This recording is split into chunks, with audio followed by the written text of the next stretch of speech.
Muito bom, muito bom. Vamos, e eu peço que você depois reforce todo o serviço lá na sede da Ari e tal, mas vamos começar pelo símbolo, né?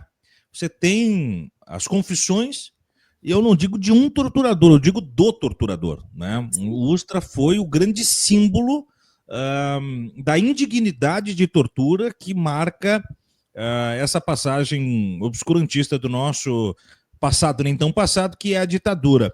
Como é que você chegou até o Ustra e como é que foi esse momento, em especial falando do relato, para depois a gente chegar na obra, Cleide? Sim. Então, eu era repórter de política do jornal Zero Hora, o ano era 2014, e o jornal havia começado uma sessão dominical chamada Com a Palavra, que eram entrevistas com mais espaço, né? Costumava ser umas 3 páginas, se eu não me engano, e havia o pedido para que a gente sugerisse nomes, né? Então, eu sugeri até o Papa Francisco também, enfim, né? Ou seja, a gente estava sempre em busca de personagens. Aí, um certo dia, eu estava olhando não me lembro qual jornal, mas era um jornal de circulação nacional, Folha de São Paulo, Estadão, talvez, e havia uma pequena nota com alguma movimentação sobre o processo, um dos processos, né, em que o Ustra era acusado e que teve condenação, e aí aquela coisa, né, a orientação que a gente tinha, bastante bairrista, de buscar esses personagens gaúchos, né, espalhados pelo mundo, enfim. E eu sou, agora, né, só um parênteses antes, eu sou nascida no ano de 1988, ou seja, no ano da Constituição. Eu não vivi, ou seja, represento, né, uma geração que não sofreu na pele a repressão, a censura, enfim, né, que viveu diretamente esse período, né, que é um dos períodos mais sombrios da história do nosso país. Eu digo isso porque eu acho que esse certo distanciamento também foi o que me fez que eu conseguisse fazer essa entrevista, né? Então a ideia surgiu, a ideia de entrevistar, de sugerir uma entrevista com ele, surgiu a partir dessa leitura de uma nota. E eu lembro que eu comentei com alguns colegas e todos me diziam assim: nossa, se tu conseguisse seria, né, sensacional. Ele não costuma falar. Claro. Jornalistas mais velhos, jornalistas mais experientes, enfim. Ou seja, na época eu tinha 26 anos, aí hoje eu brinco assim, eu não tinha muita noção do que eu estava fazendo. Quer dizer, claro que depois, né, que eu consegui a entrevista dele, e o fato, né, no momento que eu consegui a entrevista foi também muito, enfim, é difícil de acreditar, porque, claro, também a gente já está falando, o jornalismo, o trabalho em redação é completamente diferente hoje, né? Claro. Na época, a partir do momento em que veio o ok, né, dos editores, do tipo, ok, pode tentar, eu procurei o nome dele na lista telefônica, encontrei o telefone da casa dele, liguei para a casa dele, quem atendeu foi uma empregada, e a partir dali se iniciou o período de negociação, de insistência, na verdade, e todo esse diálogo, né, foi com a esposa dele, a Joseita, Maria Joseita. Até o momento em que eu conto, né, no livro eu trago não só o conteúdo da entrevista na íntegra, mas esses bastidores, né, de como é que foi essa negociação, como é que foi a primeira conversa por telefone com ele, e uma coisa que eu acho que... Então foram semanas assim que eu fiquei insistindo, ligava, conversava com ela, e num determinado momento eu decidi que eu iria comprar o livro dele, o livro, né, que depois se transformou na Bíblia da extrema-direita, né, a Bíblia do Bolsonaro, que até hoje é levada na Câmara de Vereadores aqui em Porto Alegre por um primo dele, né, que usa a mesma retórica, enfim. Do Ustra, né? Isso. E porque, assim, para mim, que eu ponderava, né, eu não era um investimento que eu faria se eu não conseguisse a entrevista, né, eu jamais iria comprar, jamais iria ler o livro se eu não conseguisse a entrevista. Mas como eu senti uma certa abertura, né, um certo diálogo, eu resolvi investir nesse sentido. Comprei o livro e foi o argumento que eu passei a usar. Olha, eu comprei o livro, eu estou com ele em mãos, quero saber se eu posso começar a ler, se eu posso começar a me preparar para a entrevista. Depois eles vieram a admitir que isso, de certa forma, sensibilizou.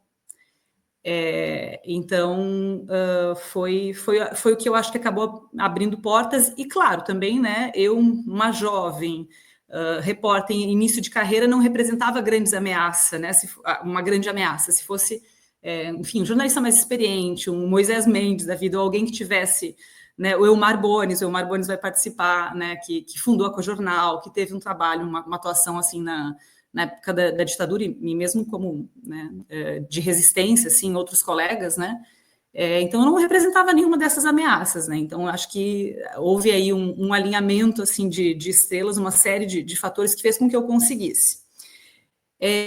No momento em que eu consegui, que eu comecei a fazer esse trabalho de pesquisa, eu li todo o livro, eu assisti documentários, tudo que estava, eu assisti, ouvi, né, o depoimento dele, a Comissão da Verdade, a entrevista foi o dobro do tempo, né, do depoimento dele na Comissão da Verdade, onde ele se recusou a responder muitas perguntas na Comissão da Verdade, né, e quanto mais eu me informava, mais vinha um certo receio, né, dilemas éticos, digamos assim, né, de pronto, eu consegui entrevista, mas agora de onde é que se tira a coragem para bater Fazer na com ela, né?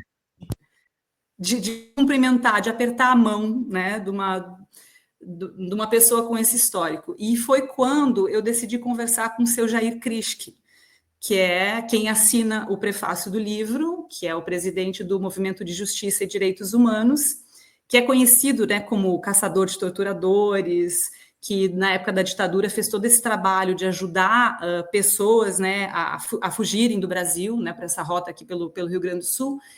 E no momento em que eu conversei com ele, ele me disse assim, olha, tu não tem noção da importância do que tu está fazendo. Essas pessoas nunca falam. Então, qualquer oportunidade nesse sentido de fazer elas falarem deve ser aproveitado. Então, vai, né, tranquila, e aquilo, assim, foi o encorajamento que eu precisava para seguir em frente, né, para tocar esse trabalho. Nossa. Começou por aí, mais ou menos. E aí é o seguinte, o Ustra morava onde a essa altura da entrevista?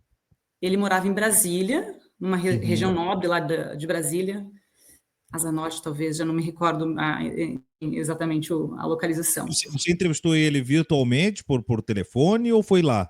Não, outros tempos. Fui lá, ou seja, fui sozinha. O Nossa. jornal não mandou nenhum fotógrafo junto, uma fotógrafa, enfim. Fui sozinha, fui para Brasília, nunca tinha estado em Brasília, e pronto, cheguei, a gente combinou a entrevista depois do almoço. Ele morava numa casa que logo assim me chamou a atenção pela simbologia, assim, que a casa tinha um muro de vidro, né? E essa simbologia, né, do muro de vidro, da transparência, depois foi uma das coisas que eu usei na reportagem. E foi muito outra informação assim de bastidor, muito me foge até alguma palavra para descrever, mas enfim, eu fui recebida pelo Ustra, pela esposa dele, e por um suposto sobrinho, que aí eu tenho, né, as minhas teorias, mas enfim, um sobrinho com uma postura servil, né, que só faltou bater continência, que o Ustra me apresenta ele como, agora não me recordo se era Pedro, mas depois durante a entrevista chama de outro nome, Paulo, me apresenta como Paulo, depois chama de Pedro, sabe, troca o nome. Diz que é um sobrinho que também vai acompanhar aqui a nossa entrevista, vai cuidar da gravação, e de fato ele também estava gravando essa entrevista. E, bom, depois é toda aquela, né, claro que eu, assim, cheguei ali com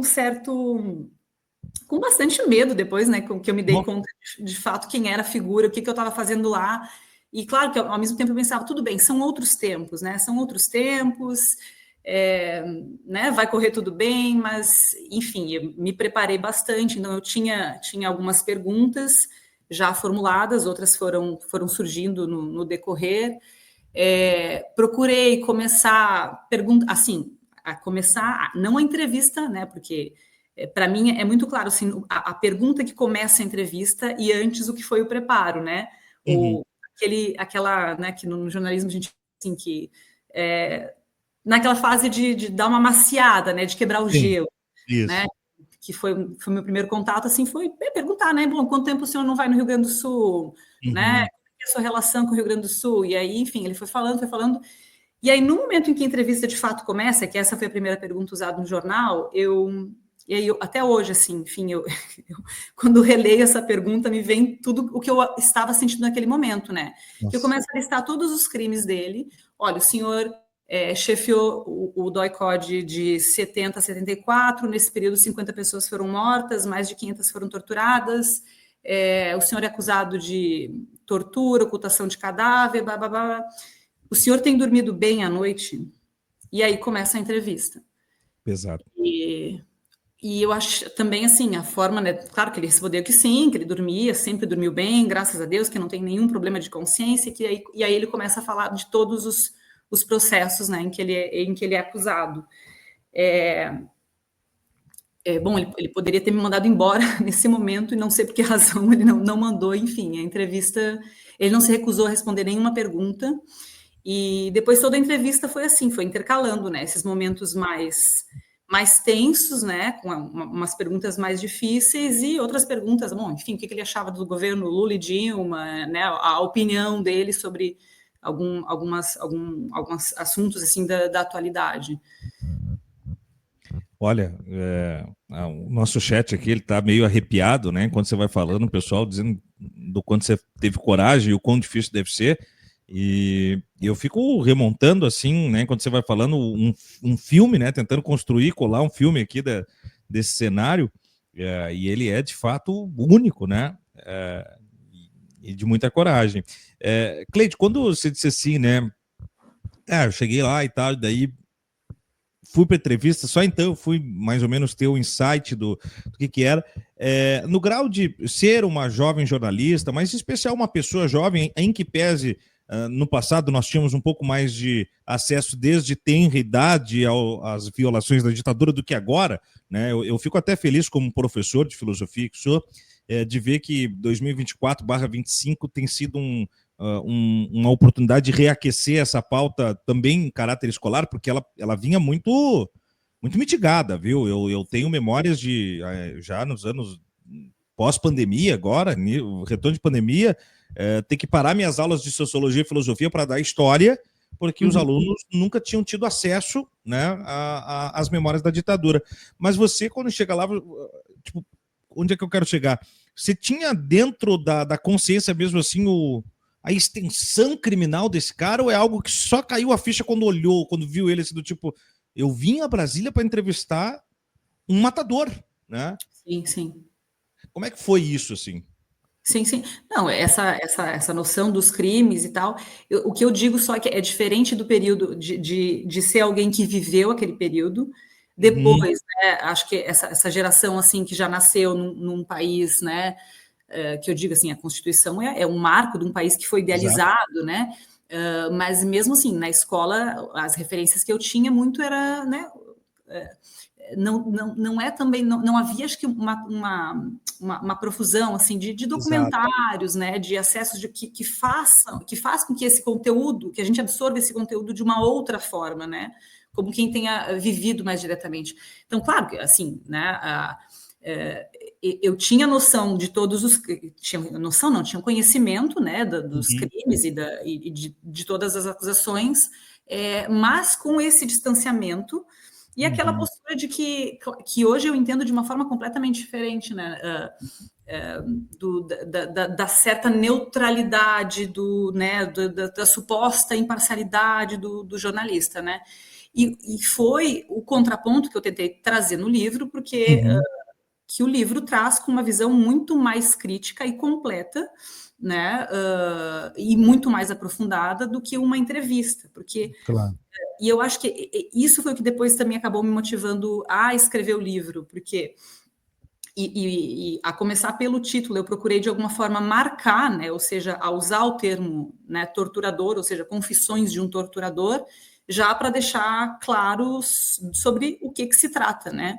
Diferente de quando foi publicado como uma entrevista, que era, enfim, era a versão dele ali, as perguntas e respostas, por mais que tenha tido essa... Porque, assim, no fundo, sabe aquela coisa meio idealista, assim, quixotesca, né? De que, não, eu vou Uhum.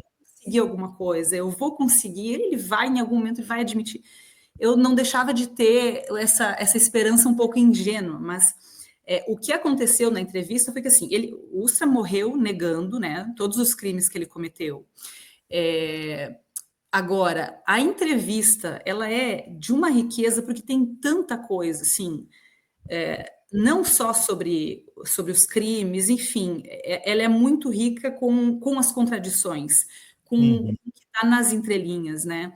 Então, a decisão de usar o termo, né, confissões de um torturador, porque, claro que ele não diz assim, sim, eu torturei, eu fiz isso, eu fiz Claro. aquilo.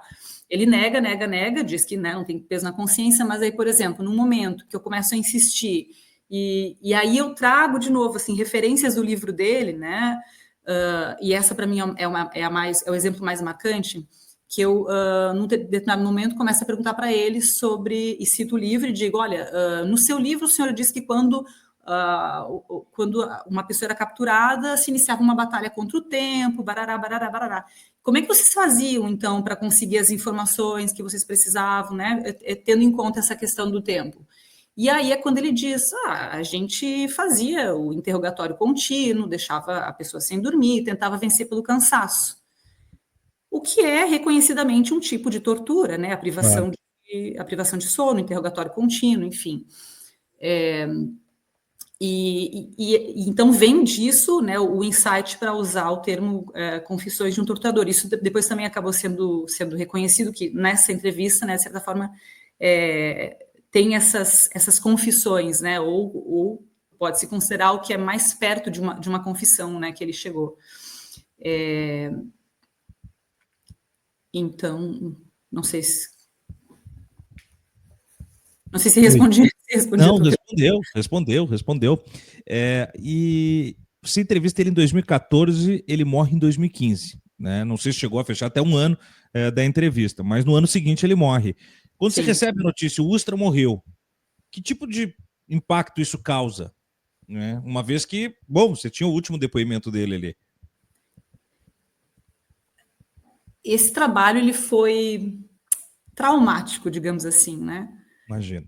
Porque foi muito, muito, muito tenso, né? Ele, em algumas vezes, ele se altera, porque eu ficava imaginando, devia justamente ser a persona que ele usava nos interrogatórios ou no dia a dia dele, porque, assim, num primeiro contato, ele era o avô, Uhum. sabe? No tom de voz, nas queridices, nas gentilezas, digamos assim. Eles estavam me esperaram, me receberam com uma mesa assim para um café da tarde. Então, sentei, né? Pedi uma água, a gente começou a entrevista. Depois que a entrevista terminou, né? Eu conto no livro assim que eu estava com enxaqueca, eu senti o estômago pesado, mas eu, por Nossa. educação, sentei ali, comi alguma coisa e chegou meu Uber, né, o táxi, já não me lembro, e eu fui. Mas foi um trabalho que exigiu muito, assim, psicologicamente. Eu tive uma sorte grande de estar em lua de mel, em viagem, quando ele morreu. Então, e de férias, né? Eu não escrevi nada, nada, porque provavelmente eu seria a pessoa que faria o obituário, não sei. Claro, claro. Então, assim, eu só recebi a notícia e pensei, ok, estou de férias, desconectei, né, total, e aí, enfim, as pessoas resgataram a entrevista também, Claro. mas eu não me envolvi.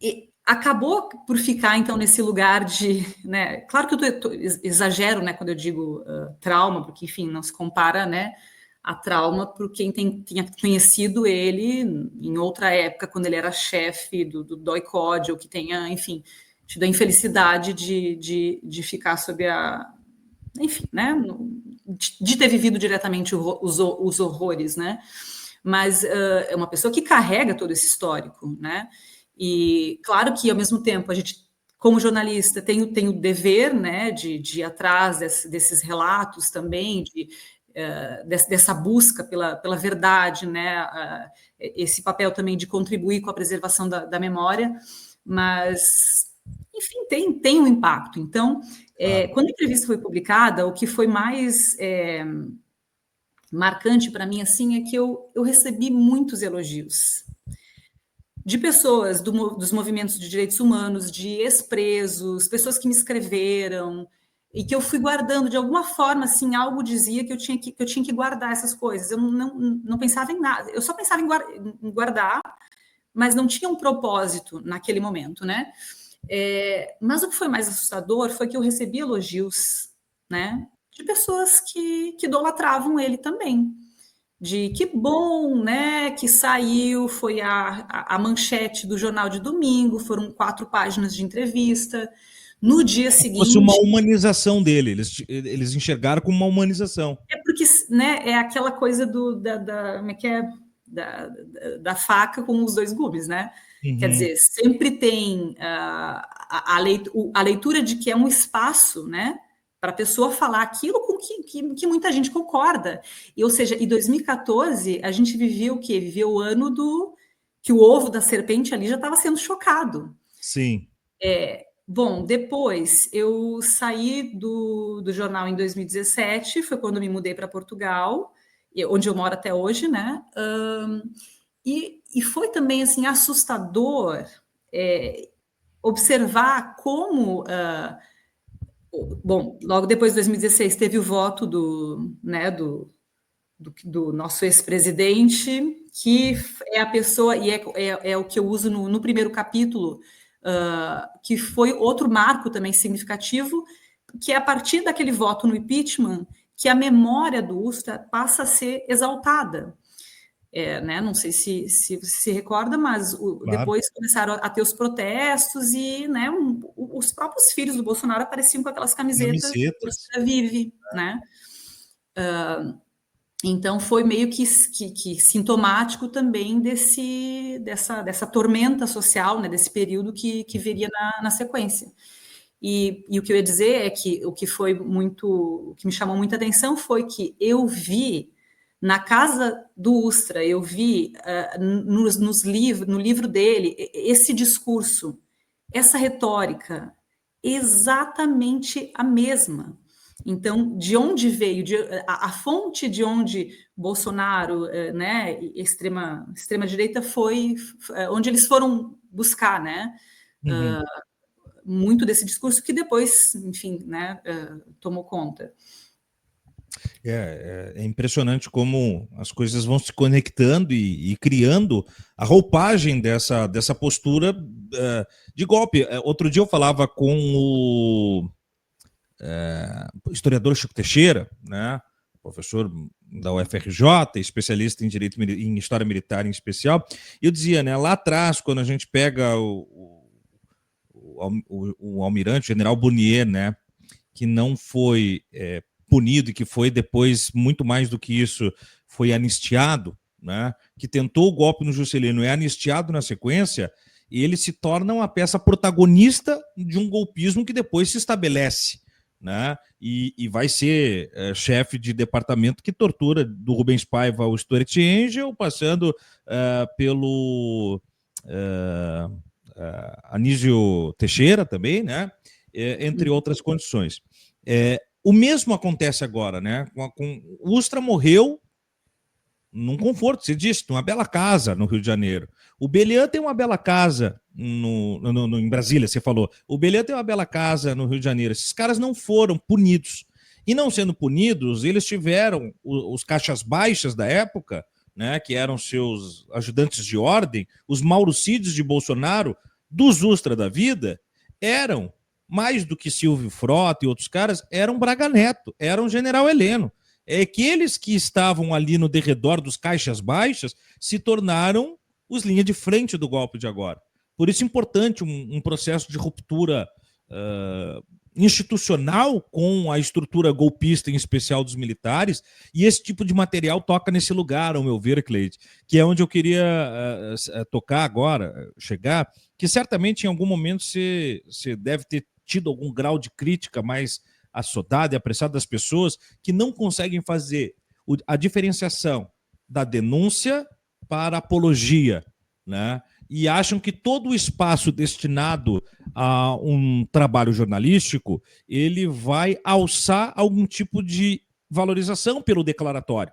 É claro que o sujeito que valoriza o cara, que é fã do cara, vai achar que na declaração dele está a garantia da verdade. Não, ela deu espaço, ele falou que não cometeu crime, então tá aqui a prova, tá nas páginas de 0 Hora. Não, é declaratório dele.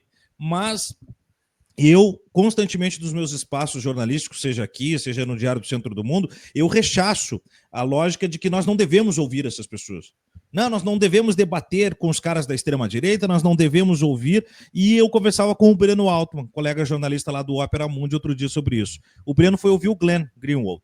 E o Breno, na mesma semana, debateu no Inteligência Limitada, no podcast, com um negacionista do nazismo. Né? E eu concordo com o Breno. Mas você não deve ir num debate desse. Bom, se eu não for num debate desse, fica só esse cara falando.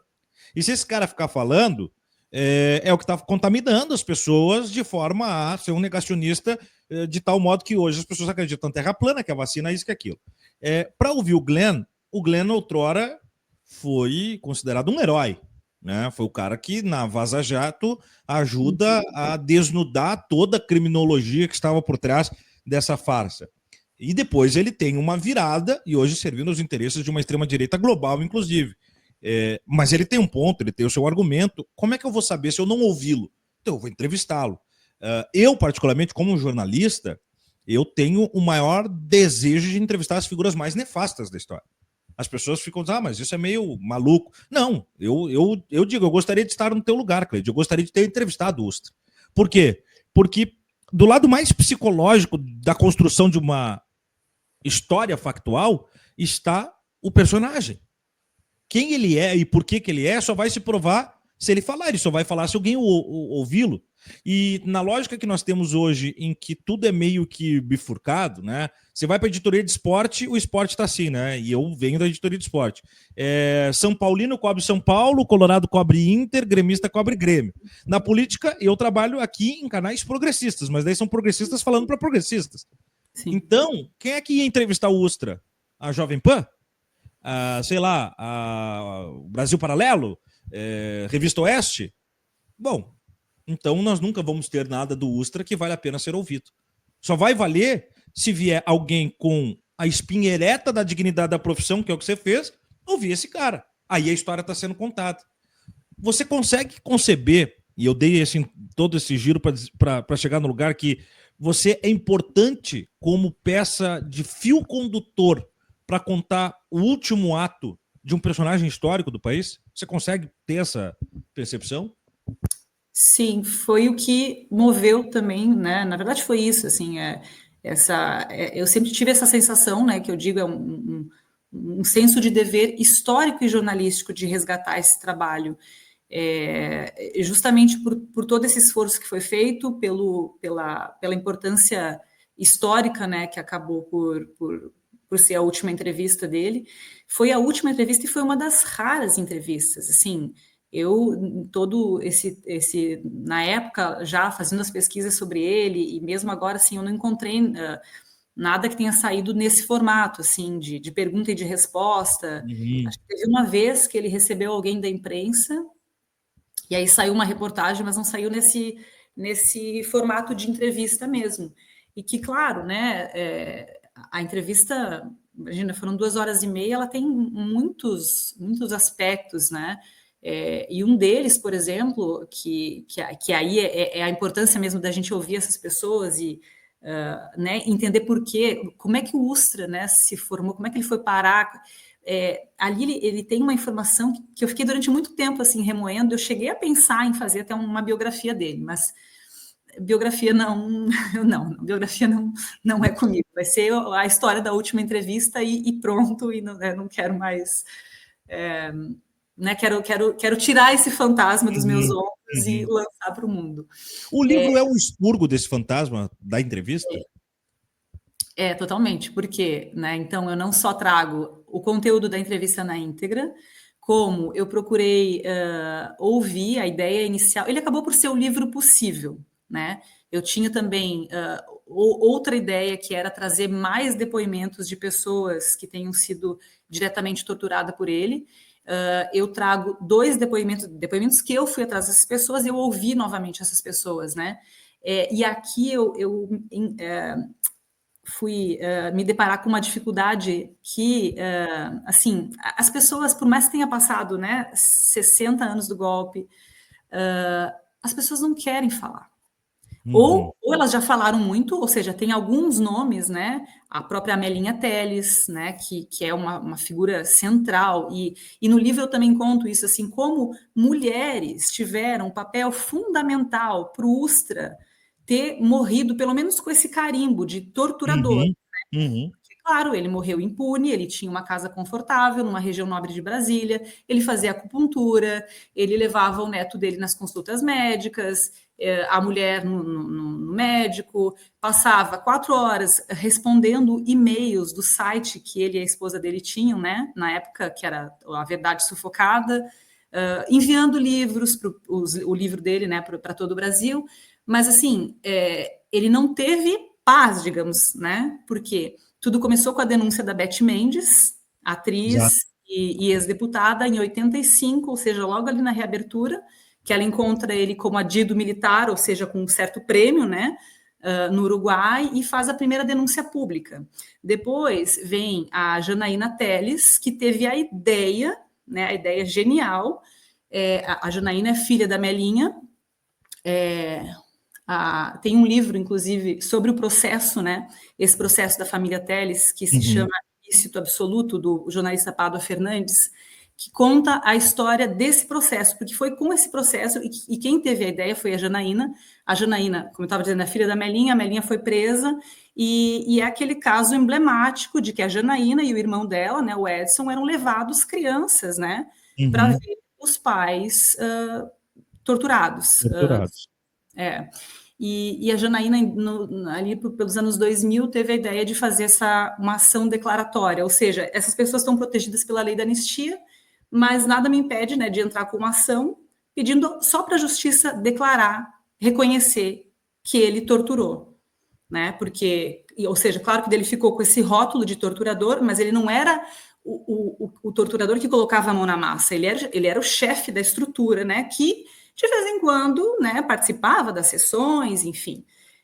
Mas, ou seja, foi a partir dessa ação declaratória que ele foi reconhecido pela justiça, ou seja, se tornou o primeiro militar reconhecido pela justiça como torturador.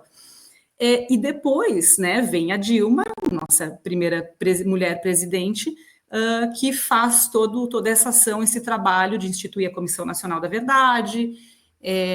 Enfim, no livro há um capítulo em que eu faço esse resgate também histórico, não só do aspecto histórico e sociológico da tortura, né? Como é que a tortura veio parar aqui no Brasil, que Uhum. veio através, né, de Portugal, ali com a história da Inquisição, caça às bruxas, ou seja, tem todo um aspecto também mais histórico.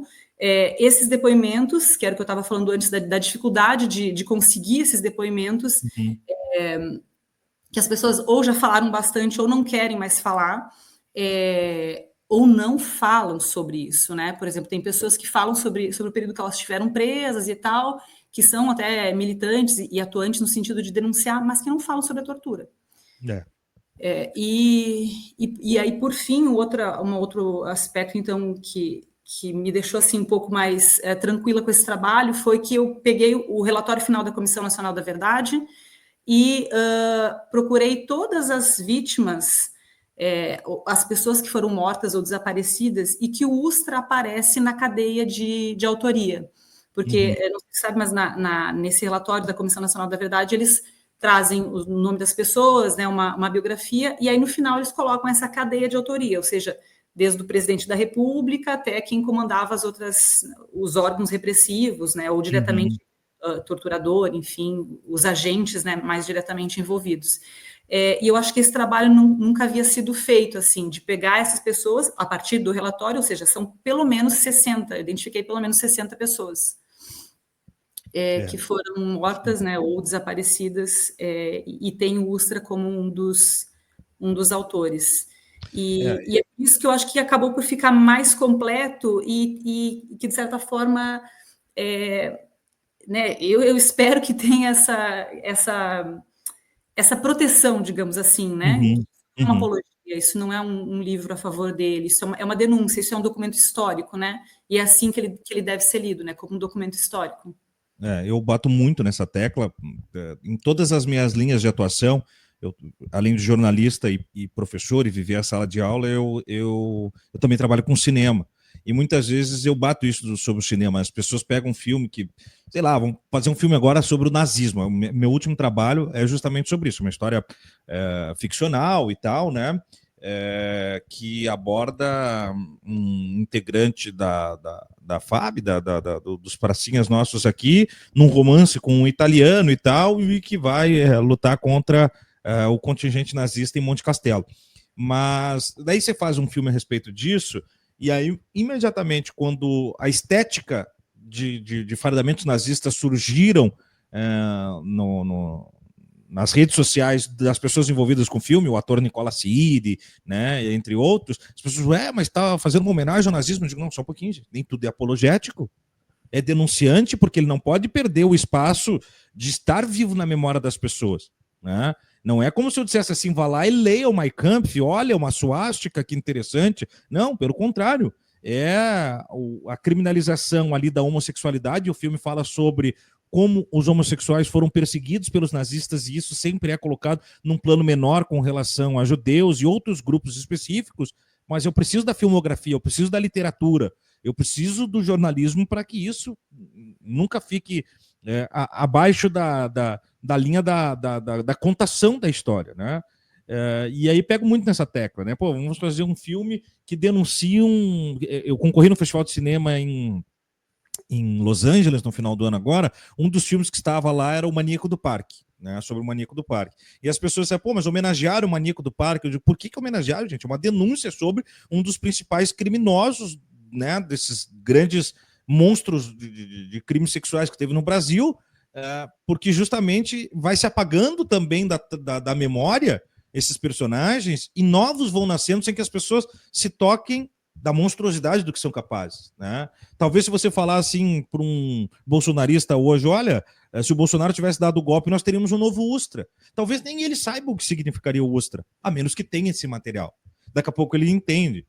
Você falou dos torturados e tal, eu convivo cotidianamente, né? É meu colunista, amanhã nós temos programa, é meu colunista lá no DCM, o Adriano Diogo, que presidiu a Comissão da Verdade Rubens Paiva, e eu brinco que ele tem 3 aniversários, né? É o dia que ele nasceu, o dia que ele escapou da mão do Ustra e o dia que ele escapou da mão do Fleury, né? Ele simplesmente passou pela mão de 2 matadores letais enfim, né? E ele conta, né? O Ustra com a arma na cabeça dele, fazendo roleta russa, aparentemente drogado, né? Aparentemente cheirado, e dizendo que ia matar ele como matou o Vanucci.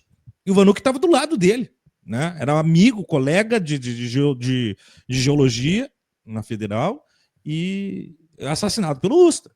Né? E o Adriano disse, estava lá do meu lado, eu vi, não tem como o Ustra negar, né? Não tem como, ele pode falar, mas eu vi. Né? Assim como você disse, daí vai lá, Bert e reconhece.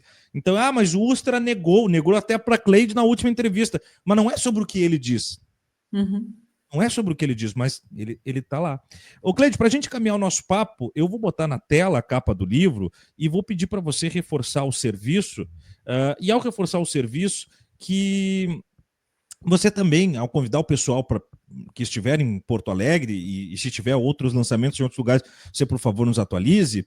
Mas eu vou pedir também para você fazer um chamamento nessa sua última participação da obra como um todo, para o pessoal conferir a obra, mais ou menos assim, entre aspas, tá? Por que ler As Confissões desse Torturador? Sim.